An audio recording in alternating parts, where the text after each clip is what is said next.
Hello student, चलिए इस question को सॉल्व करते हैं।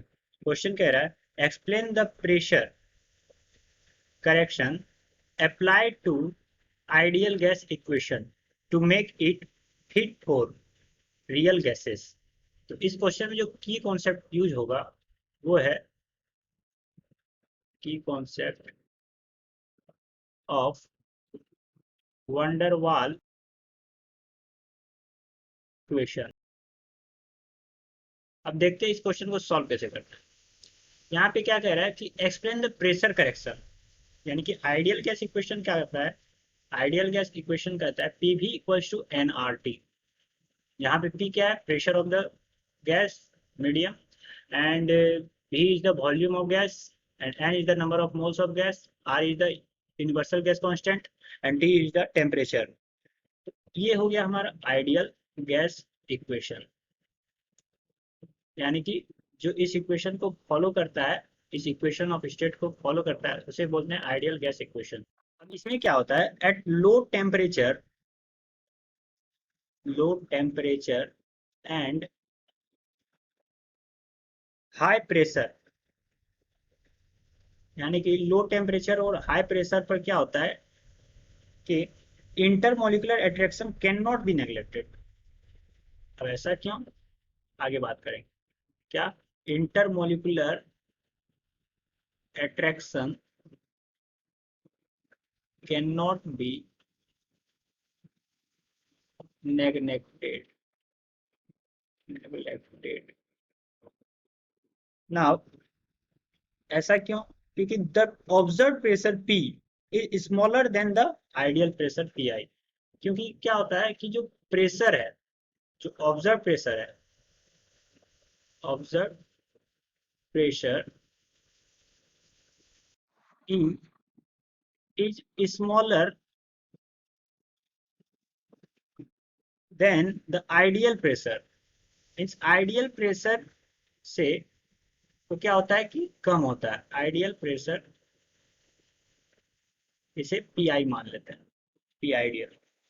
अब इसमें क्या होता है, इसलिए लिख सकते हैं इक्वेशन कि PI यानी P of ideal, pressure of ideal is P plus small p। अब ये क्या है कि बिग P मतलब क्या हो गया कि ऑब्जर्व प्रेशर, जो ऑब्जर्व किया गया है, और स्मॉल p मतलब क्या हुआ कि ये एक्स्ट्रा प्रेशर, यानी कि कितना ऐड करना पड़ेगा। तो ये इक्वल टू होता है P plus AN square by B square. Means A means van der Waals gas constant, या फिर इसे बोल सकते हैं वंडरवाल कांस्टेंट। कांस्टेंट ये बताता है कि प्रेशर कितना, एक कांस्टेंट है, बस प्रेशर को इंक्रीज भी कितना कर रहा है उसी के फैक्टर है। अब इसमें क्या हुआ कि यही प्रेशर में करेक्शन आया है, तो इसलिए फाइनल जो इक्वेशन बना इसमें वॉल्यूम करेक्शन भी आया था। तो वॉल्यूम करेक्शन के बारे में भी थोड़ा सा बात कर लेते हैं कि volume of the gas molecules is not negligible as compare to the total volume of the gas.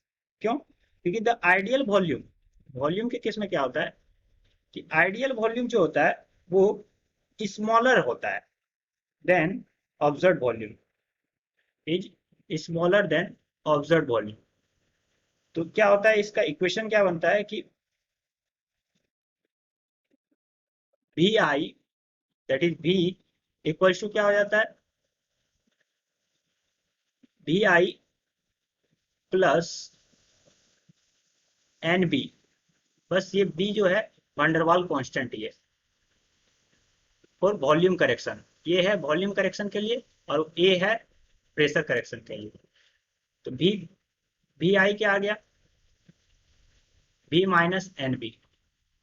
तो हमारा जो फाइनल इक्वेशन बनता है वो आता है पहले A for pressure, pressure correction, and B for volume correction.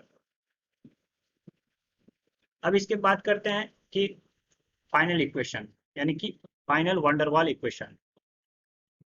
इसमें क्या होता है कि वंडरवाल, इस करेक्शन को वंडरवाल ने किया था, इसलिए वंडरवाल्स इक्वेशन कहा जाता है फॉर